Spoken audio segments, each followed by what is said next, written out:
Yo lo tenía todo, una casa donde nada me faltaba, un padre que me amaba con ternura y un hermano con quien compartía la herencia de nuestra familia. Vivía rodeado de seguridad, respeto y bendición, pero dentro de mí había algo que me quemaba. Un deseo de más. No quería seguir bajo el techo de mi padre, ni bajo sus reglas. Sentía que mi vida apenas comenzaba y que yo podía escribir mi propia historia. Por eso un día, con el corazón lleno de orgullo, me acerqué a él y pronuncié las palabras que cambiarían mi destino a un padre. Dame la parte de la herencia que me corresponde.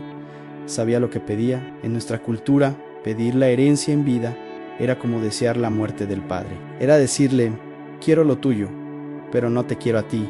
Y aún así, lo pedí.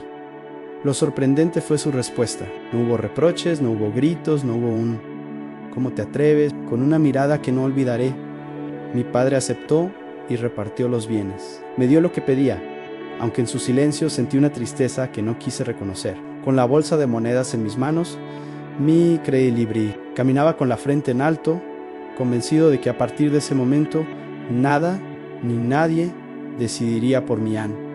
El mundo era mío. Los caminos me esperaban, las ciudades me prometían aventuras, y yo estaba ansioso por probarlo todo. Pero en ese mismo instante, aunque no lo entendía, ya había dado mi primer paso lejos del amor que me sostenía. Creía que me liberaba, cuando en realidad comenzaba a encadenarme. Hoy sé que esa decisión no fue solo mía, fue el retrato del corazón humano que quiere vivir sin Dios. Queremos su bendición, pero no su compañía. Queremos su riqueza, pero no su voluntad. Así comienza todo alejamiento. Yo partí buscando libertad, y lo que encontré fue un viaje directo hacia la ruina, pero eso aún no lo sabía. Y así, con mi herencia en las manos y orgullo en el corazón, empecé a escribir el capítulo más oscuro de mi vida. Con las manos llenas de monedas y el corazón embriagado de sueños, me lancé a la aventura. Dejé atrás la casa de mi padre, convencido de que nunca más volvería a mirar atrás. Las ciudades me recibieron con luces, ruido y promesas de felicidad. Allí descubrí los banquetes, las risas fáciles, las compañías que siempre aparecían cuando la mesa estaba servida y el vino rebosaba. Me sentí importante, admirado, libre. Cada noche era una fiesta. Gastaba sin medida, porque creía que el dinero jamás se acabaría. Rodeado de supuestos amigos, vivía como si la vida fuera solo un juego. No faltaban los halagos, las sonrisas y las manos extendidas para aprovechar mi generosidad. Yo pensaba que eso era amistad, que finalmente había encontrado mi lugar en el mundo. Pero el tiempo me enseñó una lección amarga. Las monedas comenzaron a escasear, una tras otra fueron desapareciendo, hasta que lo que un día me hizo sentir poderoso se convirtió en un vacío absoluto. Fue entonces cuando la máscara de mis amigos cayó. Ninguno se quedó a mi lado. Las risas se apagaron, las mesas se vaciaron, y las puertas que antes se abrían solas se cerraron en mi rostro. La tierra misma pareció volverse contra mí. Vino una gran hambre en aquel país. No había pan, no había trabajo, no había esperanza. Yo, el hijo de un hombre rico, terminé vagando como un mendigo. Nadie me daba nada, nadie se acordaba de mí. Fue así como llegué al lugar más bajo al que jamás pensé que un hijo de Israel podría descender. Conseguí un trabajo cuidando cerdos. Sí, cerdos, animales impuros para nosotros, que ni siquiera podíamos tocar sin contaminarnos. Allí, en medio de aquel lodazal, rodeado de un hedor insoportable, miraba cómo los animales comían las algarrobas y deseaba llenar mi estómago con su comida. ¡Qué humillación tan grande! Yo, que un día fui heredero, soñando con la comida de los cerdos. Ese fue mi abismo mi caída. El precio de haber querido vivir lejos de mi padre. Hoy entiendo que no era solo hambre de pan lo que sufría. Era hambre de amor, hambre de sentido, hambre de Dios, porque todo aquel que se aleja de Él, tarde o temprano descubre que lo que parecía libertad era la cadena más cruel. Y fue allí, en el silencio de mi miseria, donde comenzó a despertar en mí una chispa, un recuerdo que cambiaría el rumbo de mi historia. Fue allí, entre los cerdos y el hedor de la miseria, donde mi orgullo finalmente se quebró. No quedaba nada de aquel joven que soñaba con libertad, riquezas y placeres. Mi ropa estaba sucia, mi cuerpo débil, mi corazón roto, y en ese vacío absoluto algo sucedió. Comencé a pensar. Por primera vez en mucho tiempo, volví mi mirada hacia atrás, hacia la casa que había abandonado. Recordé la mesa servida de mi padre, los trabajadores que comían a su tiempo, el pan que nunca faltaba, la dignidad que aún los jornaleros conservaban bajo su techo. Me dolió aceptar la verdad en ellos, que no eran hijos, vivían mejor que yo. De pronto, la realidad me golpeó como una tormenta. Yo mismo había destruido mi vida. Nadie me había obligado a pedir la herencia. Nadie me había forzado a derrochar. Nadie me había empujado a terminar en aquel lodazal. Todo había sido mi elección.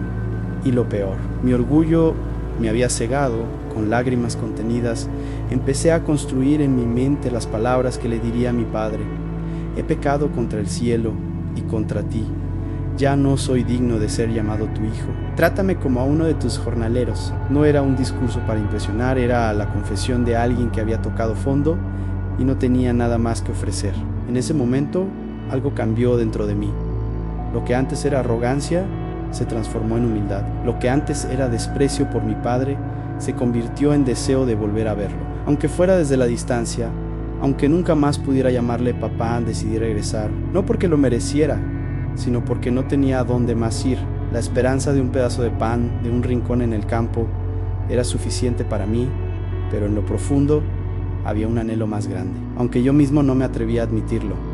Quería volver a casa, quería volver a los brazos de aquel que me había amado, incluso cuando lo rechacé. Así, con los pies descalzos, el corazón herido y la dignidad hecha polvo, me levanté. Y cada paso que daba en dirección a mi padre era un acto de fe, el inicio de un camino que cambiaría mi destino para siempre.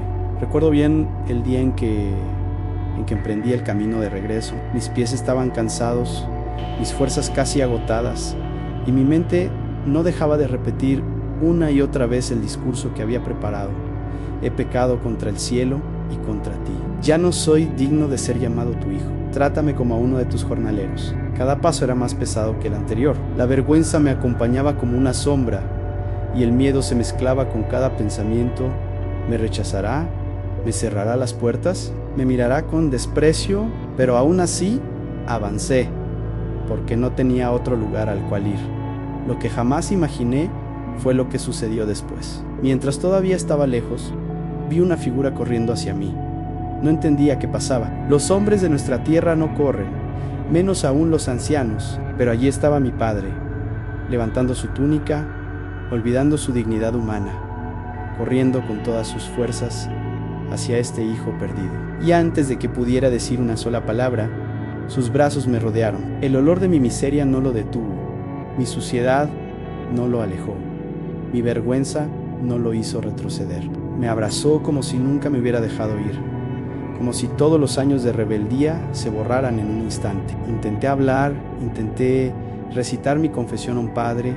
He pecado contra el cielo y contra ti, pero no me dejó terminar. Me interrumpió con un beso en la frente y con órdenes claras a sus siervos.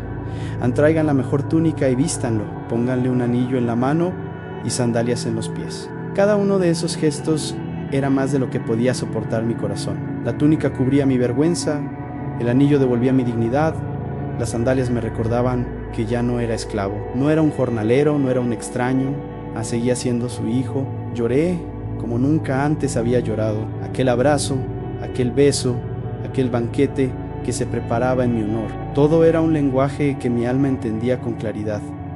Mi padre me había perdonado completamente. Ese día comprendí que no importa cuán lejos uno se aleje, el amor de Dios siempre corre primero hacia nosotros. No espera que lleguemos perfectos, nos abraza tal como estamos y nos restaura como hijos amados. Y mientras la música del banquete comenzaba a sonar, supe que mi vida jamás volvería a ser la misma. Mientras la música del banquete llenaba la casa y el olor de la comida recién preparada se extendía por los pasillos, yo no podía creer lo que estaba viviendo. Después de tanto dolor, estaba en casa de nuevo, con el abrazo de mi padre todavía ardiendo en mi memoria. Sentía que mi corazón, antes seco y endurecido, había vuelto a la vida, pero pronto noté que no todos compartían mi alegría. Mi hermano Mayoere no estaba en la fiesta. Me dijeron que se había quedado afuera, enojado, incapaz de aceptar lo que estaba pasando. Yo lo conocía bien, siempre había sido responsable, trabajador, obediente en muchos aspectos, lo contrario de mí. Y ahora, en lugar de alegrarse por mi regreso, se llenaba de resentimiento. Escuché cómo le reclamaba a mi padre en hace tantos años que te sirvo sin desobedecerte jamás y nunca me has dado un cabrito para alegrarme con mis amigos. Pero cuando vuelve este hijo tuyo que ha gastado tu herencia con prostitutas, matas para él el novillo cebado. Sus palabras eran duras, pero más duro fue ver la tristeza en los ojos de mi padre. Él salió a buscarlo, así como había corrido a buscarme a mí. Ani, con paciencia, le respondió: Anijo, tú siempre estás conmigo y todo lo mío es tuyo. Pero era necesario hacer fiesta y alegrarnos, porque este hermano tuyo estaba muerto y ha vuelto a la vida. Estaba perdido y ha sido hallado. En ese momento comprendí que mi historia no era solo mía. Mi hermano también necesitaba conversión, no de las cadenas del pecado visible como yo, sino del orgullo que le impedía celebrar el perdón. Yo había estado lejos físicamente, él lo estaba en su corazón. Ambos necesitábamos el mismo amor del Padre hoy. Al recordar todo esto, entiendo que esta parábola no termina con una respuesta clara sobre mi hermano Mayoere. Jesús la dejó abierta, porque quiere que cada uno de nosotros se pregunte: ¿con quién me identifico más? ¿Con el hijo que se aleja y vuelve roto? ¿O con el hijo que nunca se fue, pero cuyo corazón se endureció? Lo cierto es que todos, en algún momento de nuestra vida, hemos sido uno u otro. Todos hemos necesitado volver. Todos hemos necesitado aprender a perdonar. Todos hemos tenido que dejarnos abrazar por la misericordia. Esa es la verdad más grande que descubrí, aunque mi historia no es solo la mía. Es la historia de cada persona que alguna vez se alejó, que alguna vez dudó, que alguna vez creyó que estaba demasiado perdida, pero también es la historia de quienes piensan que no necesitan misericordia, cuando en realidad están a la puerta de la fiesta sin querer entrar. Yo soy el hijo pródigo, pero también, de alguna forma, el hijo Mayo R, y sobre todo, soy un hijo amado por un padre que nunca dejó de esperarme. Ese es el Dios que te espera también a ti, con los brazos abiertos, listo para correr hacia ti en cuanto decidas volver a casa.